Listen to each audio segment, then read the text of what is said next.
continuing our coverage of the crisis in Syria. Top administration officials on their way to Capitol Hill to make the case for a military strike in that country.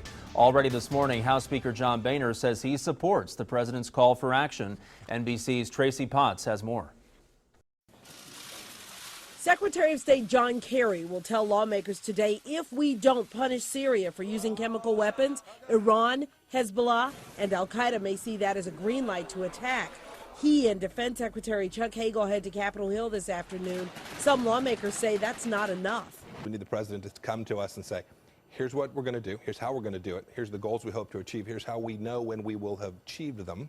After meeting with the president, Republicans John McCain and Lindsey Graham say they'll push for action, but realize it's a hard sell.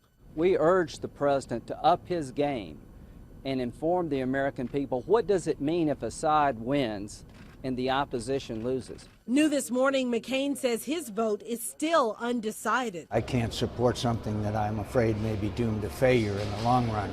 Not everyone here is convinced.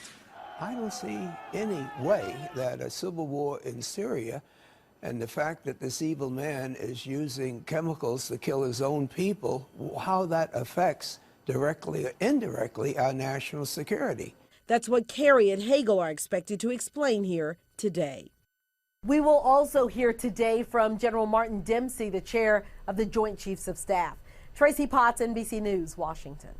And new this midday, Israel is preparing for a potential U.S. military strike against Syria. The Defense Ministry says Israel, along with the United States, carried out a successful missile test in the Mediterranean today. Reports came in after Russian radar systems detected two objects fired from an Air Force base in the area toward the eastern part of the sea. Several U.S. Navy carriers are stationed in the Mediterranean.